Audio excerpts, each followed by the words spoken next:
मेरा नाम अंगद है। मैं सुबह सुबह ऑफिस के लिए निकल रहा था। दिल में अजीब सी बेचैनी थी। कुछ नया होने वाला था या फिर कुछ पुराना जो शायद मैं बड़ी गहराई से महसूस करने वाला था। मैंने अपने माता पिता का आशीर्वाद लिया, बहन के सर पर हाथ रखा और अपना लंच बॉक्स लेकर घर से निकल गया था। मैं अपने पेरेंट्स से बहुत मोहब्बत करता था। ये कहानी मेरी नहीं है, बल्कि मेरे एक दोस्त की है जो मेरे साथ नौकरी किया करता था, सूरज। लेकिन अब पिछले 1 साल से वो कनाडा गया हुआ था। आज जब मैं ऑफिस पहुंचा तो देखा कि सूरज ऑफिस के गेट के बाहर खड़ा हुआ था। मुझे देखते ही उसने खुशी से मुझे गले लगा लिया और कहने लगा कि मैं तुम्हारा बहुत देर से इंतजार कर रहा हूँ। मैंने कहा, यार, तुम कनाडा से कब आए? और आए तो आए, मगर तुमने मुझे अपने बारे में बताया ही नहीं। तुम मेरे बहुत अच्छे दोस्त हो। मैं तुम्हें एयरपोर्ट से लेने आ जाता। उसने शर्मिंदगी से अपना सर झुका लिया। मैंने कहा, क्या हुआ है? वो खामोश हो गया। न जाने क्यों उसके चेहरे का रंग उड़ा हुआ था। ये वो सूरज नहीं था जो मेरा पक्का दोस्त हुआ करता था। आज मुझे उसके अंदाज और उसका मायूस चेहरा कुछ और ही बता रहा था। मैंने उससे उसकी परेशानी पूछने की कोशिश की। उसने कहा कि मैं तुम्हारे पास इसीलिए ही आया हूँ ताकि तुम्हें अपनी परेशानी बता सकूं, क्योंकि एक तुम ही हो जो मेरी परेशानियों को बहुत अच्छे से समझते हो, और एक तुम ही हो जिसे यहाँ से जाते समय मैंने कुछ बताया भी नहीं था। मैं शुरू से ही नरम स्वभाव का इंसान था। लोग मेरे साथ जैसा भी व्यवहार करते थे, मैं उसको खुशी खुशी स्वीकार कर लेता था। मुझे लगता था कि हर इंसान एक जैसा नहीं होता। अगर मेरा स्वभाव नरम है तो ज़रूरी नहीं कि सामने वाले का स्वभाव भी नरम होगा। सूरज भले ही मेरा मित्र था, लेकिन वो काफ़ी समय से विदेश में जॉब करने का ट्राई कर रहा था, लेकिन उसकी जॉब नहीं लग पा रही थी। मगर जब उसकी जॉब लगी तो उसके अंदर घमंड आ गया। उसे कनाडा से जॉब का ऑफर आया था। वो वहाँ की एक बड़ी कंपनी में सॉफ्टवेयर इंजीनियर की पोस्ट पर जाना चाहता था। उसने मुझे इस बारे में नहीं बताया था। उसे लगता था कि कहीं मैं भी उसकी तरह कनाडा जाने के बारे में ना सोचूं। मगर उसके अंदर बहुत हिम्मत थी कि वो अपने परिवार को छोड़कर इतनी दूर जा रहा था। मैं अपने माता पिता का इकलौता बेटा था। मेरे माता पिता कभी भी मुझे अपने से दूर नहीं करते। ऊपर वाले की कृपा थी, मैं यहाँ भी बहुत अच्छे पैसे कमा रहा था। अभी मेरी शादी तो नहीं हुई थी।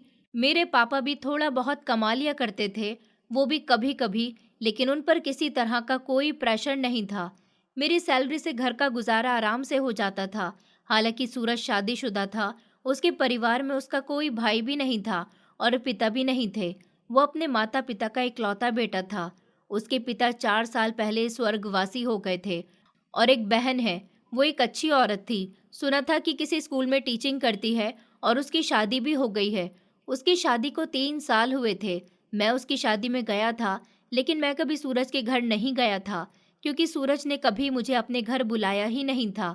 हम लोगों की दोस्ती को 4 साल हो गए थे और इन 4 सालों में सूरज को लगता था कि उसके जितने भी अब तक दोस्त बने हैं, उसमें सबसे ज़्यादा मैं उसका सबसे ख़ास दोस्त हूँ।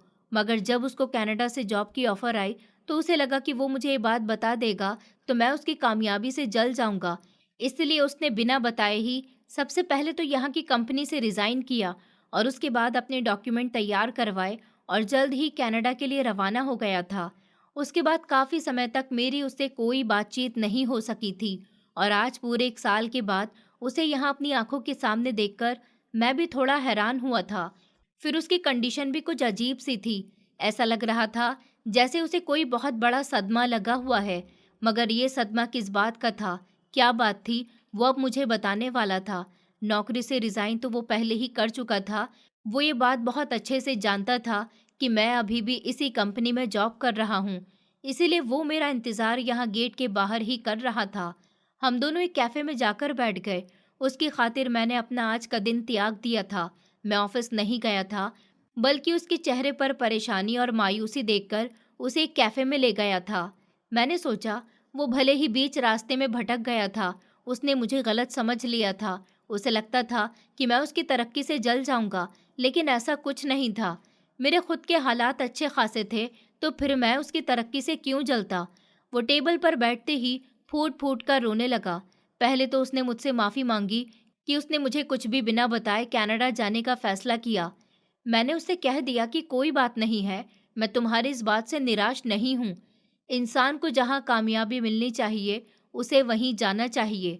उसने बताया कि कनाडा में मेरा काम बहुत अच्छा चल रहा था, मगर दिक्कत मेरे परिवार की थी।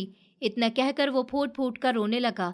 मैंने उसके कंधे पर हाथ रखा और कहा कि देखो दोस्त, मैं नहीं जानता कि तुम्हारी क्या परेशानी है, लेकिन अगर तुम अपनी परेशानी मेरे साथ शेयर करना चाहते हो तो कर सकते हो। शायद तुम्हारे दिल का बोझ हल्का हो जाएगा। उसने कहा कि अंगद, मैं जानता हूँ कि तुम ही एक वो इंसान हो जो मेरी परेशानी को बहुत अच्छे तरीके से समझ सकते हो। तभी तो मैं एयरपोर्ट से सीधा यहाँ आया हूँ, तुम्हारे पास, तुमसे मिलने के लिए। तुम्हें नहीं पता, मैंने एक बहुत बड़ा पाप कर दिया है, जिसकी शायद मुझे माफ़ी भी नहीं मिल सकती। सूरज की आंखों से लगातार आंसू बह रहे थे। उसकी आवाज़ जैसे गले में अटक गई हो। वो बात करते करते रुक जाता था, फिर आंखों से आंसू बहने लगते थे। मैं उसके साथ ही बैठा हुआ था। वेटर कॉफ़ी लेकर आ गया था, मगर उसने कॉफ़ी को हाथ भी नहीं लगाया। मैंने कहा कि अच्छा बताओ क्या बात है। उसने पलक झपकाई और फिर जैसे किसी और वक्त में जा चुका हो, धीरे से कहने लगा, उस दिन के बाद मैं कभी खुद को पूरा महसूस नहीं कर पाया, जैसे कुछ छिन गया हो। वो सिर्फ एक इंसान नहीं थी, वो मेरा आखिरी सहारा थी। सूरज की आंखें हवा में देख रही थी। उसने कहा, जब मेरे पिता इस दुनिया से गए तब मैं 5 साल का था। माँ ने 2 नौकरियां की, दूसरों के घरों में बर्तन धोए, कपड़े सिले, इसलिए मैं पढ़ सकूं, अच्छा इंसान बन सकूं, अच्छा खा सकूं, अच्छा पहन सकूं। पर मैंने नरम शब्दों में उसे तसल्ली दी। उसने कहा, कभी मैंने अपनी माँ को सुकून की जिंदगी गुजारते हुए नहीं देखा। फिर वक्त बदला और मैं बड़ा हो गया। नौकरी मिली, शादी हुई, पत्नी अच्छी थी, लेकिन सिर्फ शादी के कुछ दिनों तक। मुझे अपनी पत्नी बहुत अच्छी लगती थी, क्योंकि जब रात को मैं घर जाता था तो वो मेरे लिए सच संवर कर तैयार हो जाती थी। मेरी सेवा में कोई कमी नहीं करती थी, जैसा मैं कहता वैसा ही किया करती थी। मगर माँ के मुंह से सुनने को मिलता कि वो बिल्कुल भी अच्छी नहीं है। माँ को उसके अंदाज पसंद नहीं आए थे। झगड़े होने लगे। मैंने बीच का रास्ता सिलेक्ट करने के बजाय एक दिन माँ से ही कह दिया कि वो कुछ दिन मामा जी के घर चली जाए। घर में थोड़ी शांति हो जाएगी। हालात बेहतर होने लगे थे।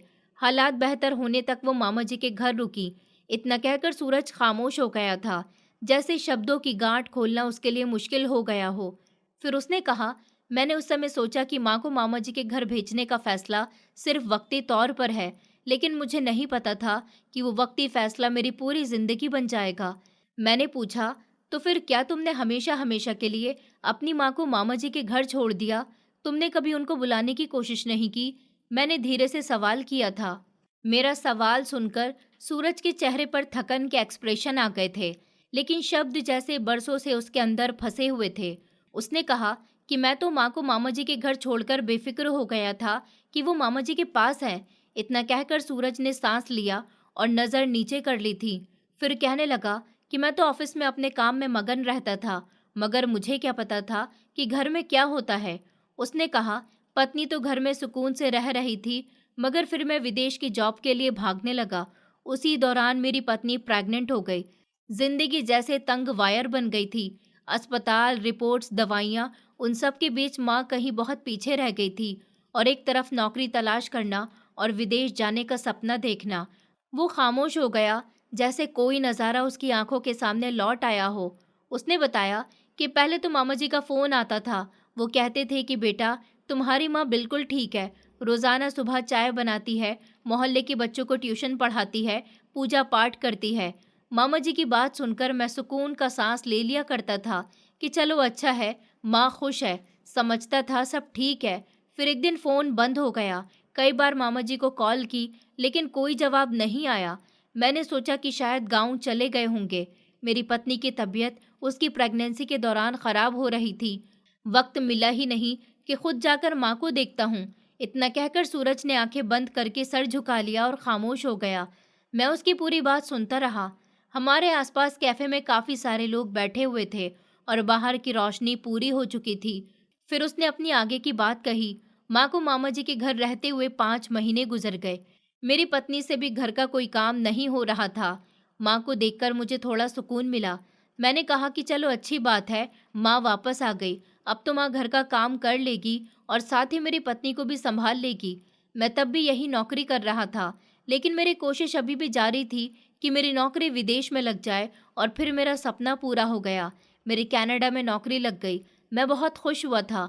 मगर माँ के घर में वापस आ जाने के बाद फिर से वही हंगामे थे। मेरी पत्नी रोज मुझसे शिकायत करती थी। कभी कहती कि तुम्हारी माँ मुझे ताने देती है, कभी कहती कि तुम्हारी माँ वो कहती है कि प्रेग्नेंट होकर बिस्तर पर पड़ गई है, घर का कोई काम नहीं करती। मैंने कभी अपनी माँ की बात को सुनने और समझने की कोशिश ही नहीं की थी, बस हमेशा अपनी पत्नी की बात पर विश्वास किया करता था।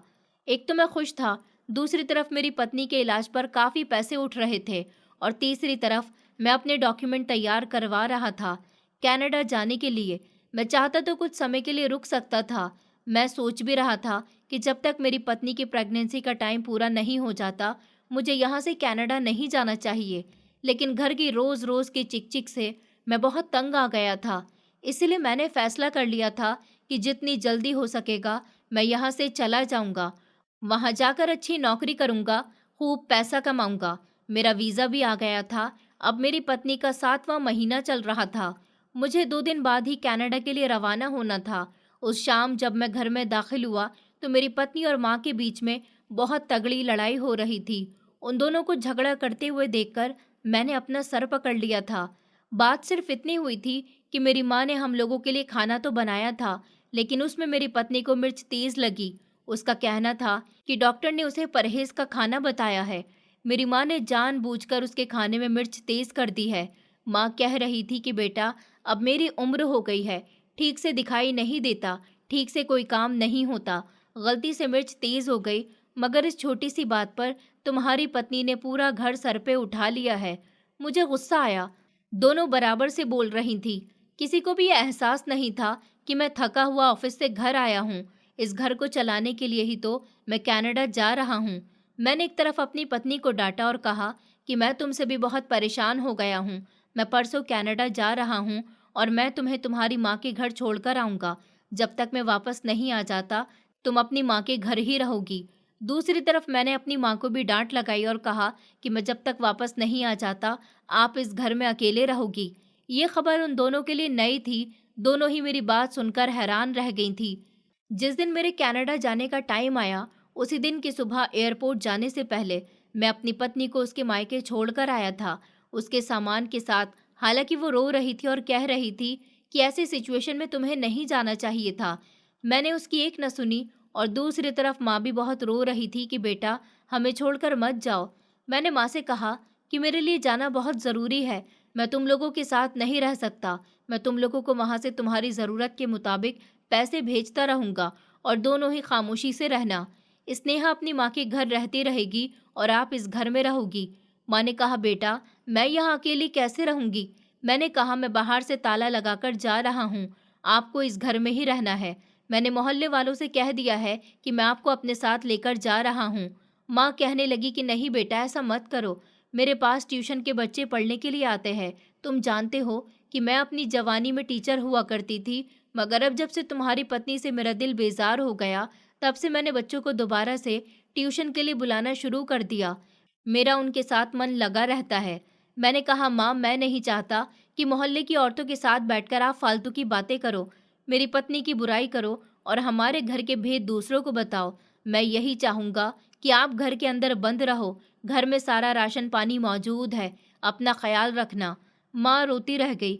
मैंने उनकी एक न सुनी और माँ को घर के अंदर बंद करके मेन गेट का ताला लगाकर मैं अपना सामान लेकर एयरपोर्ट के लिए रवाना हो गया था। घर से निकलने के बाद ना तो मुझे अपनी पत्नी का ख्याल था और ना ही अपनी माँ का ख्याल था। मुझे तो सिर्फ अपनी कनाडा जाने की और खूब सारा पैसा कमाने की खुशी नज़र आ रही थी। मैं वही इस खुशी में मगन हो गया था। फिर मैं वहाँ दिल लगाकर नौकरी करने लगा। सब कुछ बिल्कुल ठीक चल रहा था। मुझे वहाँ काम करते हुए 6 महीने कैसे गुजर गए पता ही नहीं चला। हालांकि मेरी पत्नी मुझे फ़ोन किया करती थी। मेरी माँ का तो अकाउंट नहीं था, लेकिन मेरी पत्नी का अकाउंट था। मैंने अपनी पत्नी के अकाउंट में रकम भेजना शुरू कर दी। मगर बहुत अजीब बात थी कि मेरी पत्नी 1 महीना पूरा भी नहीं होता था, मेरी भेजी हुई रकम पहले ही ख़त्म कर देती थी। हालांकि वो अपने मायके में रह रही थी और हर बात पर मुझसे कहती थी कि हमारा बेटा हुआ है और बेटे की तबीयत ठीक नहीं है, उसकी दवाई का खर्च है, पहला बच्चा है, कपड़ों की शॉपिंग का खर्च होता है, डायपर वगैरह, दूध का डब्बा खरीदना होता है। इन सब चीज़ों में बहुत सारे पैसे खर्च हो जाते हैं। मैंने उसको कई बार कहा था कि तुम घर हो आओ और थोड़े से पैसे माँ को भी दे आना। मेरी पत्नी के पास पहले ही हमारे घर की एक चाबी मौजूद होती थी। मुझे लगा कि वो एक दो बार माँ को देखने के लिए चली गई होगी, उन्हें पैसे भी दे आई होगी। हम दोनों जब घर में रहते थे तो हमारे बीच कई कई बातों पर झगड़ा होता था। सबसे ज्यादा झगड़े की वजह तो मेरी माँ ही होती थी। लेकिन अब जब मैं कनाडा में था और मेरी पत्नी अपने मायके में थी, तो सिर्फ उसे पैसों से मतलब होता था और वो महीना पूरा होने से पहले ही सारे पैसे खत्म करने के बाद मुझसे दोबारा पैसे मांगती थी। जब जब मैं उससे माँ के बारे में बात करता तो वो कह देती थी कि मैं माँ के पास गई थी, उनको पैसे भी दे आई थी। मगर सच ये था कि मेरी पत्नी सिर्फ अपने मायके में ही थी। वो कभी मेरी माँ के हालचाल लेने के लिए वापस गई ही नहीं। मैंने भी अपनी माँ से खुद बात नहीं की, सिर्फ अपनी पत्नी की बातें सुनकर ही दिल को तसल्ली देता रहता था। एक दिन मेरे पास मामा जी का फोन आया था। मामा जी ने बताया कि बेटा, काफी दिन हो गए हैं, तुम्हारी माँ का कुछ अता पता नहीं है। कहाँ है तुम्हारी माँ? मैंने मामा जी से कहा था कि मामा जी, माँ तो घर पर ही होती है, आप चाहो तो उनसे जाकर मिल आओ, और वो घर में अकेले रहते रहते बोर हो गई होंगी। आप उनको अपने साथ अपने घर ले जाना, और जब घर जाओ तो मेरी उनसे बात करवा देना। मामा जी कहने लगे कि ठीक है बेटा, मैं बात करवा दूंगा और अपने घर भी ले जाऊंगा। मगर कई महीने गुजर गए। मेरी पत्नी तो मेरी माँ के बारे में कोई जिक्र करती ही नहीं थी। मैं उससे कोई भी बात करता तो वो बात को घुमा दिया करती थी, और काफी समय हो गया था। मामा जी का भी कोई फोन नहीं आया था। एक दिन कनाडा में ही मुझे एक पुराना जानने वाला मिल गया था। वो भी वहीं पर नौकरी कर रहा था। उसने मुझे पहचान कर मुझे एक बात बताई। कहने लगा कि यार, बड़ा अफसोस हुआ, 2 महीने हो गए तुम्हारे मामा जी की मौत को। ऊपर वाला उनकी आत्मा को शांति दे। ये सुनकर मैं चौंक गया था। मैंने कहा, तुम क्या कह रहे हो? मैंने कहा, कब और कैसे ये सब हुआ? उसने बताया कि हादसा हुआ था। उनके घर वालों ने बताया था। शायद वो अपनी बहन के घर जा रहे थे, मतलब तुम्हारे घर जा रहे थे। किसी ट्रक ने पीछे से उनकी बाइक को टक्कर मार दी और मौके पर ही उनकी जान चली गई। ये सुनकर मुझे बेहद अफसोस हुआ था, लेकिन सबसे ज्यादा गुस्सा मुझे अपनी पत्नी पर आया था। मामा जी से बात होने के अगले दिन मैंने अपनी पत्नी स्नेहा से बात की थी और उससे कहा था कि मेरी मामा जी से बात हुई थी। मैंने मामा जी से कहा है कि वो घर जाकर माँ से मिलाएं और उनको अपने साथ अपने घर भी ले जाएं। तब तो मेरी पत्नी ने मेरी बात खामोशी से सुन ली थी, लेकिन कुछ दिनों बाद जब मेरी उससे बात हुई और मैंने उससे पूछा कि तुम घर गई थी दोबारा, तो उसने कहा कि हाँ गई थी, घर में ताला पड़ा हुआ था, तुम्हारी माँ मामा जी के घर चली गई हैं।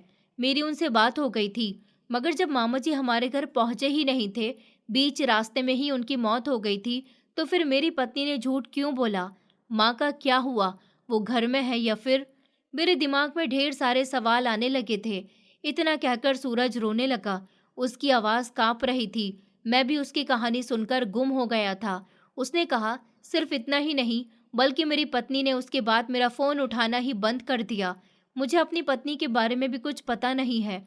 मुझे किसी ने कुछ नहीं बताया, न कोई संदेश आया, न कोई खबर मिली। मैं समझा कि माँ मामा जी के घर चली गई होंगी या फिर अपनी किसी सहेली के घर चली गई होंगी। लेकिन मेरे पास माँ की किसी सहेली का नंबर नहीं था। लेकिन सच तो ये था कि वो मेरे बाद अकेली रह गई थी। सूरज की बात सुनकर मेरा दिल धक से रह गया।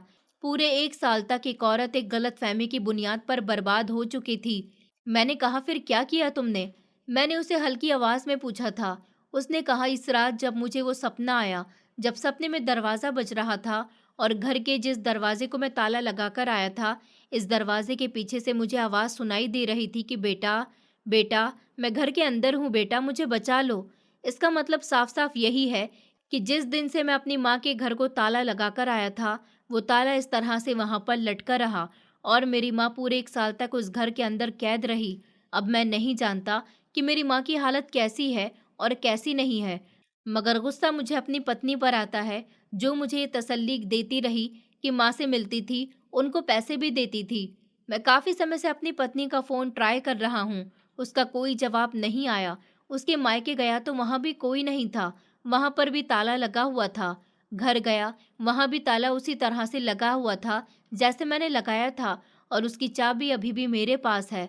हिम्मत नहीं हुई ताला खोलकर घर के अंदर जाने की।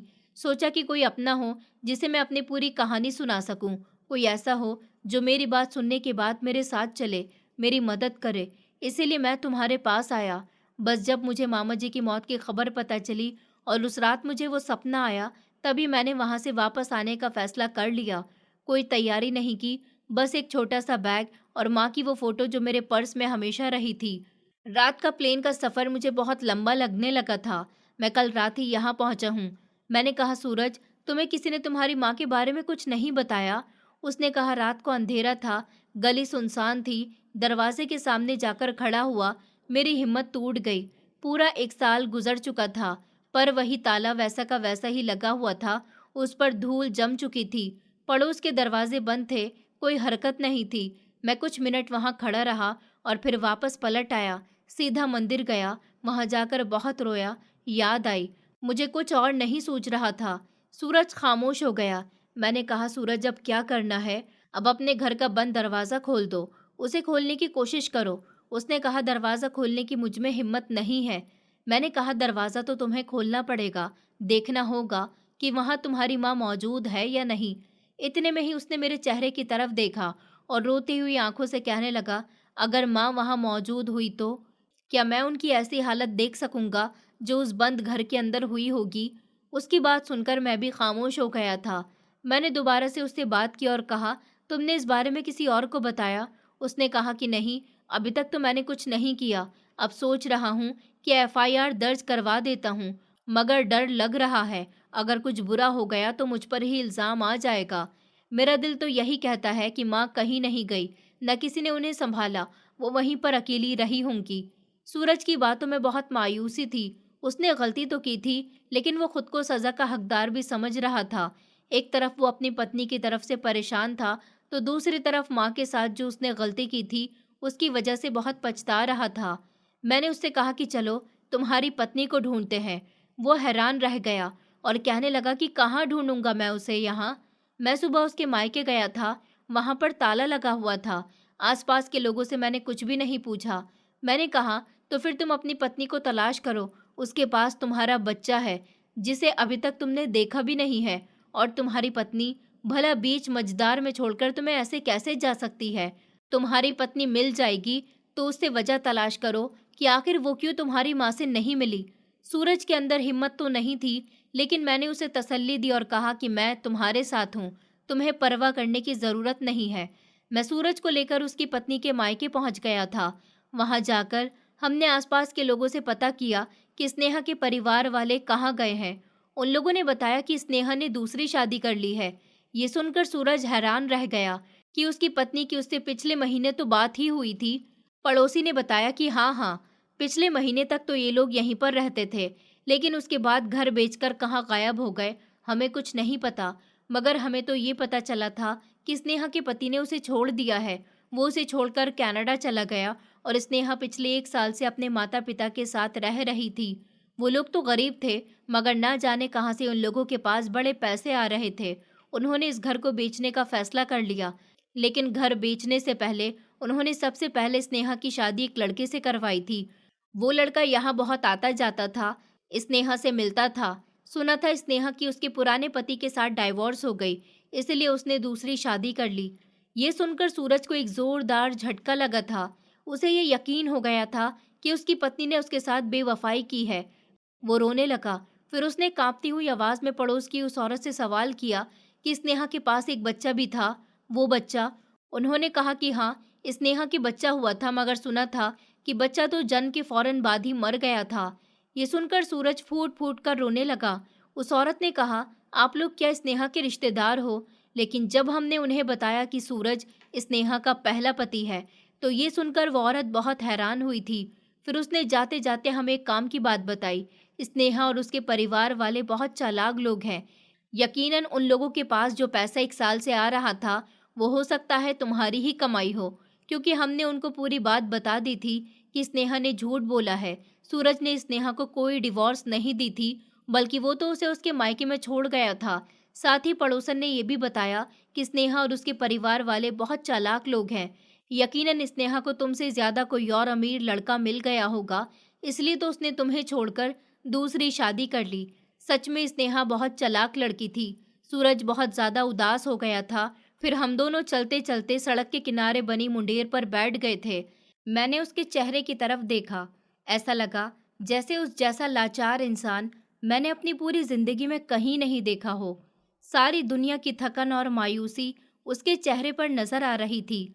मैंने कहा, अब क्या करना है सूरज? उसने कहा कि यार, अब मैं क्या कर सकता हूँ? जिस पर विश्वास किया, जिसे अपनी मेहनत के पैसे कमाकर भेजता रहा, वो मुझे धोखा देकर चली गई। आखिर स्नेहा को क्या जरूरत पड़ी थी मेरे साथ ये सब कुछ करने की? मैंने अपनी माँ पर विश्वास ना करके उसके और उसके बच्चे के बारे में सोचा, मगर उसने मेरे साथ क्या किया? मैं अपने पास पैसे नहीं रोकता था, सोचता था कि मेरा बच्चा उसके पास है। आखिरकार मैं इतनी कमाई कर रहा हूँ, अपनी पत्नी और बच्चे के लिए ही तो कर रहा हूँ ना। इसलिए मैं सारे पैसे अपनी पत्नी को भेज दिया करता था और वो मेरे पैसों का गलत इस्तेमाल कर रही थी। यहाँ तक कि हर बात पर मुझसे झूठ भी बोल रही थी। मैंने खाली नज़रों से उसकी तरफ देखा। वो सड़क को घूर रहा था। मुझे देखकर कहने लगा कि माँ को ढूंढते हैं। मैंने कहा कि हाँ, क्यों नहीं, चलो। रास्ते में चलते हुए वो कह रहा था कि मैं कभी खुद को माफ़ नहीं कर सकूंगा। मैंने अपनी माँ के साथ बहुत गलत किया। पूरे 1 साल वो ताला सिर्फ दरवाजे पर नहीं लगा, बल्कि मेरे दिल पर भी लगा है। ये सुनकर मेरे रोंगटे खड़े हो गए थे। अब ये कहानी एक भटके हुए इंसान की नहीं रही थी कि एक बंद दरवाजे, एक लावारिस समय और एक खोई हुई जिंदगी की पूरी गवाही बन चुकी थी। मैंने धीरे से कहा कि अब देर नहीं करनी चाहिए, हमें इस दरवाजे को खोलना होगा। हम सूरज के घर के बाहर खड़े हो गए थे। मैंने कहा, सूरज, अंदर जो कुछ भी हो तुम्हें सच का सामना करना ही पड़ेगा। उसने मेरी तरफ देखा और कहने लगा कि मैं तैयार हूँ, लेकिन एक रिक्वेस्ट है, इस समय तुम्हें मेरे साथ रहना होगा। उसने मेरा हाथ थाम लिया था। मैंने कहा कि ठीक है, मैं तुम्हारे साथ हूँ और ऊपर वाला भी शायद वो तुम्हें एक और मौका देना चाहता है। एक दरवाज़ा शायद पहली बार सच में खुलने के करीब था। मैंने उसकी आंखों में वो डर देखा था जो किसी आम इंसान का नहीं हो सकता। वो सिर्फ किसी पाप का एहसास नहीं था, वो किसी हकीकत की सच्चाई से पहले की दहशत थी। जैसे वो जानता हो कि दरवाजे के पीछे जो कुछ है वो उसकी पूरी जिंदगी बदल देगा। मैंने कहा कि दरवाज़ा खोलो, देखते हैं कि अंदर क्या है। मेरी आवाज़ में कॉन्फिडेंस था, लेकिन दिल में हल्की सी कँपकँपी थी। अगर सच में उसकी माँ अंदर हुई, तो हम उनको किस कंडीशन में देखेंगे? ये सिर्फ जुर्म नहीं, बल्कि एक बहुत बड़ा एहसास होगा, जो बहुत देर से खामोश था। वो इंसान उठने के काबिल नहीं था, काँप रहा था, टाँगें ज़मीन में जकड़ गई थीं। मैंने उसके बाजू थामे उसे सहारा दिया और धीरे-धीरे उसे दरवाजे के करीब लेकर गया। मगर उसकी आंखें लगातार बोल रही थी कि वो तैयार नहीं है, मगर अब पीछे हटने की गुंजाइश नहीं रही थी।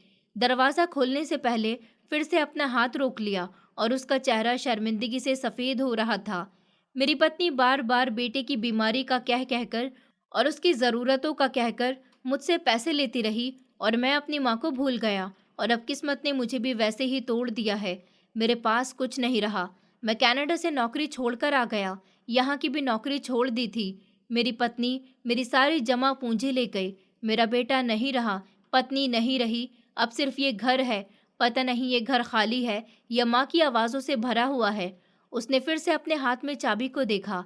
मैंने कहा, ताला खोलो, हिम्मत रखो, थोड़ा सा और रह गया है, हिम्मत करो एक बार फिर से। उसने फिर से ताला खोलने के लिए हाथ बढ़ाया। उसने फिर से घुटने जोड़कर जमीन पर बैठ गया और अपने हाथों को चेहरे पर रखकर रोने लगा। रोते हुए कहने लगा कि मेरी माँ मुझे इसी दरवाजे से स्कूल छोड़ने के लिए जाती थी। पिताजी के बिना उन्होंने मेरी परवरिश की थी। यही वो घर है जिसमें मेरी माँ ने मेरा हर तरह से ख्याल रखा। मैंने उसके कंधे पर हाथ रखा। हम दोनों कुछ लम्हे के लिए खामोश रहे। फिर उसने कहा कि मैंने कभी नहीं सोचा था कि एक दिन मैं इसी घर पर खाली हाथ लौटूंगा। मैंने कहा, लेकिन तुम खाली हाथ नहीं लौटे हो, तुम्हारे पास अब सच है और सच कभी खाली नहीं होता।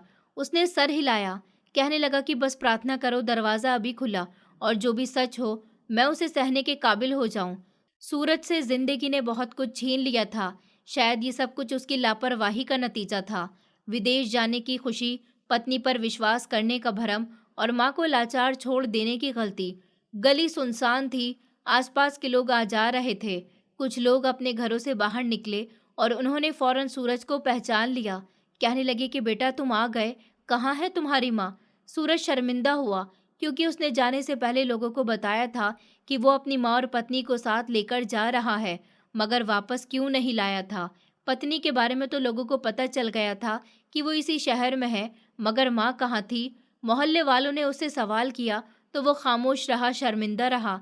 एक औरत आगे बढ़ी और कहने लगी कि बेटा, हमारे दिल में ख्याल आया था कि दरवाजे पर कुछ बदला नहीं है, लेकिन अब मोहल्ले वाले ज्यादा कुछ पूछगछ नहीं करते। सूरज के लिए सच छुपाना अब नामुमकिन सा हो गया था। वहां हम लोगों को देखकर मोहल्ले के थोड़े थोड़े लोग जमा होने लगे थे। सूरज ने फिलहाल अपने कांपते हुए हाथों से दरवाजा खोला और अंदर चला गया था। मैं भी उसके साथ साथ अंदर गया था। गली में दोबारा सन्नाटा छा गया। उसने जैसे ही घर के अंदर कदम रखा, कहने लगा कि ये वही दरवाजा है जहां माँ रोज बैठकर मुझे ऑफिस जाते हुए आशीर्वाद दिया करती थी। मेरी माँ को यकीन था कि मैं वापस आऊंगा। जाने से पहले उन्होंने कहा था कि बेटा, मुझे बंद करके मत जाओ, मैं अकेली कैसे रहूंगी, लेकिन तुम जल्द वापस आना। खामोशी से सूरज के साथ खड़ा हुआ था। दीवारों पर काई जम चुकी थी, रंग उड़ गया था और ताला धूल से भर चुका था। दरवाजा धीरे से खुला, हम अंदर गए। अंदर गहरा अंधेरा था, लेकिन दरवाजा खुलते ही एक ठंडी हवा ने हमारा स्वागत किया था। मैंने मोबाइल की रोशनी ऑन कर दी थी। अंदर खामोशी के सिवाय कुछ भी नहीं था। हमने धीरे से अंदर कदम रखा और दरवाजे के दाएं साइड पर खड़े होकर सूरज ने कहा कि माँ, मैं आ गया हूँ। मैं कुछ कदम पीछे होकर खड़ा हो गया था। सूरज ने आगे बढ़कर घर की सारी लाइट्स ऑन की। पूरे घर में रोशनी हो गई थी। घर में हर तरफ धूल और जाले नजर आ रहे थे, जैसे कब से इस घर की सफाई न हुई हो। सूरज ने अपनी माँ को घर के हर कोने में तलाश किया, हर कमरे में तलाश किया, मगर उसकी माँ कहीं भी नहीं थी। वो चिल्ला रहा था कि माँ, मैं आ गया हूँ, माँ तुम कहाँ हो। मगर हैरानी की बात ये थी कि सूरज की माँ घर में कहीं भी नजर नहीं आ रही थी।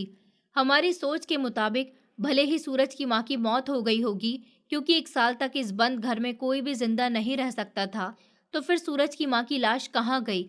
1 साल तक उनकी लाश खराब भी हो जानी थी, मगर कुछ तो ऐसा होता जो हमें घर के अंदर मिलता। अगर सूरज की माँ घर के अंदर थी, उनका कोई नामो निशान भी क्यों नहीं था। भला बंद घर में अंदर से सूरज की माँ कैसे गायब हो सकती है। उनकी मृत्यु हो सकती है, लेकिन लाश का कोई ना कोई क्लू तो मिलना चाहिए था।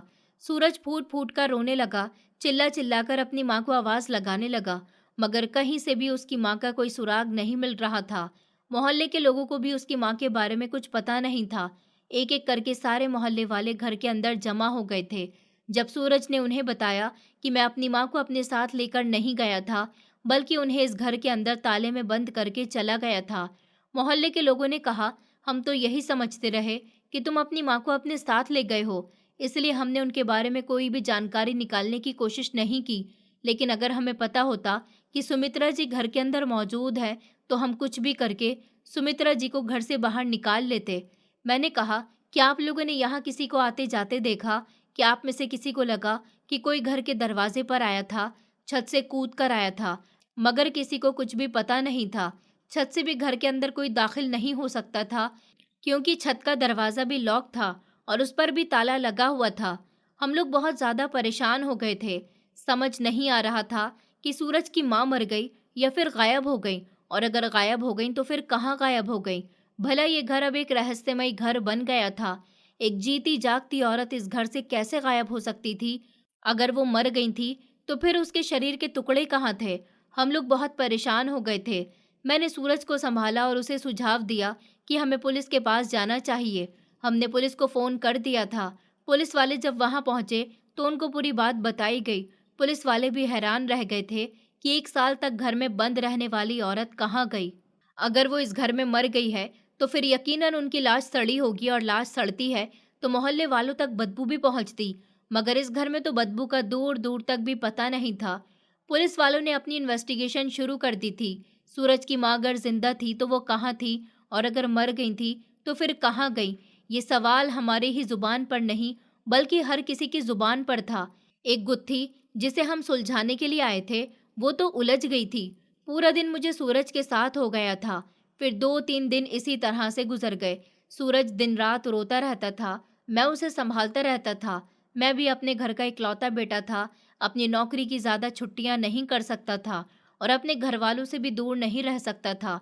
इसलिए मैंने मोहल्ले वालों से कहा था कि वो सूरज का ख्याल रखें। पुलिस अपना काम कर रही थी, मगर पुलिस को अभी तक कोई भी सुराग नहीं मिल पा रहा था। पुलिस को स्नेहा पर भी शक था, और पुलिस स्नेहा को भी तलाश कर रही थी कि ऐसा तो नहीं कि स्नेहा ने ही सूरज की माँ के साथ कुछ किया हो। सच एक न एक दिन सामने आ ही जाता है। जो सच 1 साल पुराना हो चुका था, उस सच को जब से हमने तलाश करना शुरू किया था, हमारी तलाश बेकार नहीं गई थी। पुलिस ने स्नेहा का पता तो लगा ही लिया था। स्नेहा का सामना जब सूरज से हुआ, तो सूरज को बहुत गुस्सा आ रहा था। स्नेहा ने अपना गुनाह कबूल कर लिया था।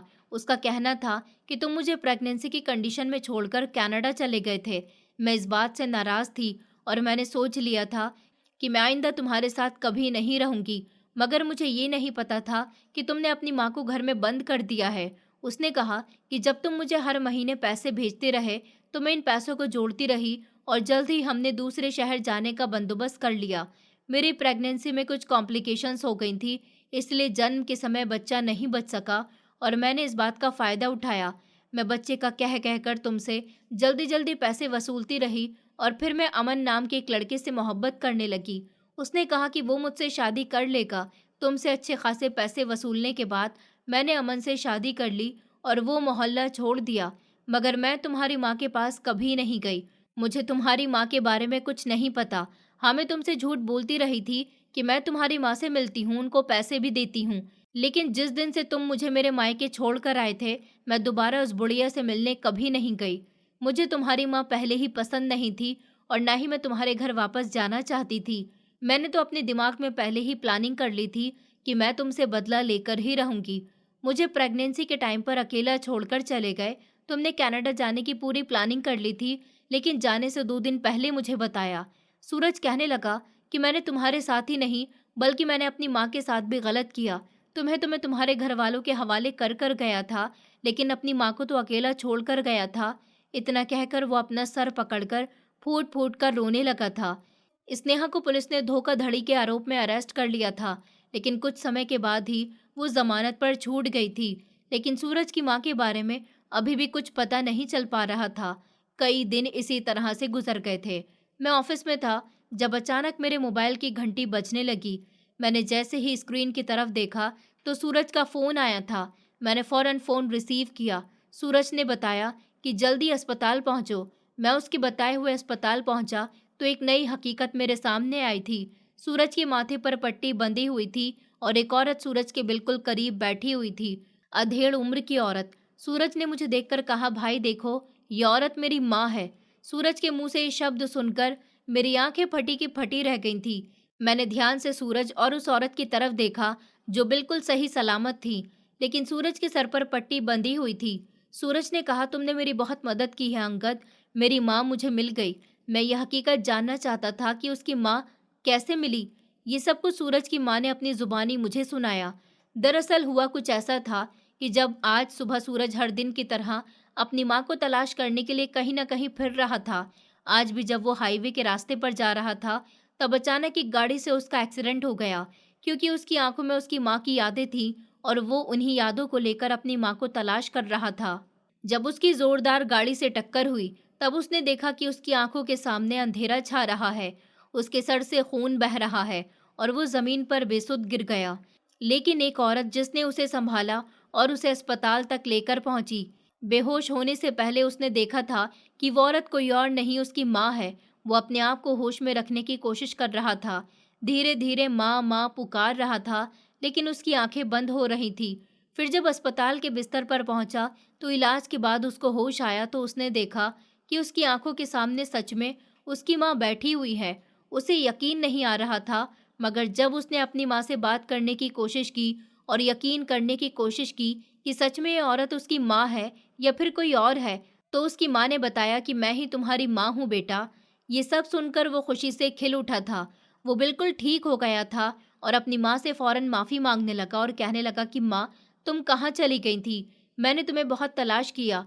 फिर उसकी माँ ने उसे एक सच्चाई बताई, जिसे सुनकर मेरे भी होश उड़ गए थे और मैं सोच में पड़ गया था कि क्या कुदरत बिछड़े हुए लोगों को ऐसे भी मिला सकती है। दरअसल सूरज की माँ एक स्कूल में टीचर थी। जब सूरज की शादी हो गई थी, तब भी अपने बेटे की बहू के साथ उनकी बनती नहीं थी, लेकिन वो स्कूल में टीचिंग करने जाने लगी थी। मगर सूरज की पत्नी चाहती थी कि उसकी माँ टीचिंग ना करके घर में नौकरानियों की तरह काम किया करे। फिर उन्होंने घर में रहकर घर के काम करने शुरू कर दिए थे, लेकिन उन्हें फिर भी बच्चों के साथ बहुत लगाव था। इसलिए उन्होंने मोहल्ले के बच्चों को ट्यूशन पढ़ाना शुरू कर दिया था।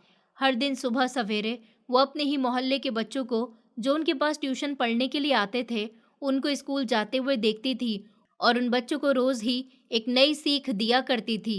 एक ऐसी सीख जिससे बच्चों को रोज कोई ना कोई एक नया मैसेज मिलता था। जब सूरज की माँ उसके मामा जी के घर रहने के लिए गई हुई थी, तब बच्चों को इस बात का अंदाजा था कि उनकी टीचर वहाँ नहीं है, अपने किसी रिश्तेदार के यहाँ गई हुई हैं। लेकिन वापस आने के बाद जो उन्होंने दोबारा बच्चों को पढ़ाना शुरू किया तो कहा कि मैं अब कभी नहीं जाऊंगी और तुम लोगों की छुट्टियां भी नहीं होंगी। मगर इसी दौरान सूरज उनको घर में ताले में बंद करके कनाडा चला गया। बच्चे रोज आस भरी नजरों से दरवाजे को तकते थे, पढ़ने के लिए भी जाने की आस में, और टीचर से रोज एक नई सीख लेने की आस भी उनके दिल में मौजूद थी। कुछ दिनों तक तो सूरज की माँ घर के अंदर ही अपना गुजारा करती रही, रोती रही। मगर एक दिन वो खिड़की के पास बैठी फूट फूट कर रो रही थी और चाहती थी कि कोई उन्हें इस घर से निकाल दे, क्योंकि अब इस बंद घर में उनका दम घुट रहा था। पहले तो काफी दिनों तक वो सोचती रही कि बेटा उनको इस घर में बंद कर गया है तो जल्द ही उनको यहाँ से निकाल भी देगा, मगर कोई भी उनको वहां से निकालने के लिए नहीं आया था। इसलिए वो खिड़की के पास बैठी जोर जोर से रो रही थी। अब उनको ये बंद घर काटने लगा था। मगर जब सुबह सवेरे आसपास के लोगों ने उनकी रोती हुई आवाज सुनी तो दंग रह गए कि आखिर रोने की आवाज कहाँ से आ रही है। घर में ताला है, सुमित्रा जी को उनका बेटा अपने साथ कनाडा ले गया, तो फिर घर के अंदर से खनखनाहट की आवाज कहाँ से आती है। ऐसा क्यों लगता है कि दरवाजा कोई बजा रहा है, कोई रो रहा है। मोहल्ले वालों ने इस बात की तफ्तीश करने की कोशिश की तो पता चला कि सुमित्रा जी घर के अंदर हैं। उन्होंने घर के दरवाजे का ताला तोड़ा। मोहल्ले के लोगों को ये भी लगता था कि कहीं ऐसा तो नहीं कि उनके घर में कोई चोर आ गए हों। और जो बच्चे सुबह अपनी टीचर से एक नई सीख लेकर स्कूल जाते थे, उनको भी लगता था कि घर में कोई मौजूद है, क्योंकि वो बच्चे हर सुबह बेचैन नज़रों से दरवाजे को देखते थे और अपनी टीचर को तलाश करने की कोशिश करते थे। इस आस में रहते थे कि टीचर कहाँ गई। जैसे ही मोहल्ले वालों ने ताला तोड़ा तो देखा कि सुमित्रा जी घर में बेहोश पड़ी हुई हैं। उन्हें फौरन अस्पताल ले जाया गया तो पता चला कि उन्होंने 3 दिन से कुछ नहीं खाया था और दम घुटने की वजह से उनका ब्लड प्रेशर लो हो गया। मोहल्ले वालों ने उनका इलाज करवाया। मोहल्ले की एक औरत जो उनकी बहुत खास सहेली थी और उनके साथ ही पिछले समय में स्कूल में टीचिंग किया करती थी, उन्होंने सुमित्रा जी की बहुत मदद की। सुमित्रा जी का इलाज करवाया, सुमित्रा जी की सेवा की। फिर मोहल्ले की समिति के लोगों ने एक मीटिंग रखी और सुमित्रा जी से पूरी बात पूछी कि आखिर आप इस घर के अंदर क्या कर रही थी, आपका बेटा और बहू कहाँ पर है।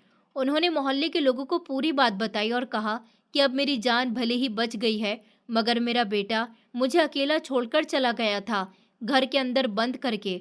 मगर मैं चाहती हूँ कि मेरे बेटे को मेरे बारे में पता ना चले। अगर आप लोग मुझे मौके पर नहीं बचाते तो मेरी जान जा सकती थी। मैं चाहती हूँ कि मेरे बेटे को मेरी हालत के बारे में कोई कुछ ना बताए। मैं चाहती हूँ कि मेरा बेटा जब भी यहाँ वापस आए तब उसे रियलाइज हो कि उसने कितनी बड़ी गलती की थी। मैं इंतज़ार कर रही हूँ उस दिन का जब मेरे बेटे को मेरी परवाह होगी और वो मेरी परवाह में तड़पते हुए यहाँ तक आएगा। सुमित्रा जी को ये बात पता चल गई थी कि सूरज कब इंडिया वापस आया। अपने घर आया, उसने घर का दरवाज़ा खोला। मोहल्ले वालों ने भी अच्छी एक्टिंग की। सूरज को अपनी गलती रियलाइज हो गई थी। सूरज फूट फूट कर रो रहा था, अपनी माँ के हाथ पैर पकड़कर उनसे माफ़ी मांग रहा था। मगर वो माँ थी, उसके साथ बहुत कुछ गलत हुआ। उनके ही बेटे ने अपनी पत्नी का ख्याल रखने के लिए उसे तो उसके मायके छोड़ दिया, लेकिन अपनी माँ को घर के अंदर अकेला छोड़कर चला गया। उस औरत ने अपने बेटे को माफ़ कर दिया, यहाँ तक कि वो सूरज के आगे पीछे घूमती रही और सूरज उनको तलाश करता रहा। वो सूरज के आसपास ही रहती थी। वो चाहती थी कि उनका बेटा किसी भी तरह उन्हें तलाश कर ले, मगर सूरज अपनी माँ को तलाश करने में हर बार नाकाम रहता था। इस बार जब सूरज का एक्सीडेंट हुआ तो उन्होंने अपने बेटे को बचाया। उसे फौरन अस्पताल लेकर गई और अस्पताल जाकर उसे पूरी हकीकत से आगाह किया। गलती हर इंसान से होती है, लेकिन जब हम कुछ गलतियां जानबूझकर करते हैं, उनका सिला हमें अनजानी गलतियों से भी ज़्यादा बड़ा मिलता है। सूरज की माँ ने उसको उसकी पत्नी की हकीकत भी बताई कि तुम्हारी पत्नी कभी मेरे पास नहीं आई थी, बल्कि वो छोटी छोटी बातों पर मुझसे लड़ा करती थी, छोटी छोटी बातों पर जानबूझकर मुझसे बहस करती थी, मगर तुमने हमेशा अपनी पत्नी की परवाह की। सूरज बहुत शर्मिंदा है, अपनी माँ से माफ़ी मांगता है। उसकी माँ ने उसे माफ़ कर दिया, क्योंकि माता पिता अपने बच्चों की कितनी ही बड़ी गलती क्यों ना हो, उन्हें फौरन ही माफ कर देते हैं। शायद बच्चों का दिल इतना बड़ा नहीं होता कि वो अपने माता पिता को माफ कर दें, बल्कि वो तो अपने माता पिता को हर छोटी सी गलती पर भी उन्हें सजा देने की तुलना में लगे रहते हैं। ये कहानी एक पछतावे के तौर पर है। इस कहानी से हमें ये सीख मिलती है कि जब कुछ गलतियां हम जानबूझकर कर लेते हैं, तब हमें लगता है कि हमने कुछ नहीं किया, लेकिन जब हमें उन गलतियों का सिला मिलता है, तब हमसे वो सब कुछ सहन नहीं होता। और माता पिता के साथ कुछ भी बुरा करने से पहले अपना अंजाम हमेशा सोच लेना चाहिए। दोस्तों, उम्मीद करती हूँ आपको हमारी कहानी पसंद आई होगी।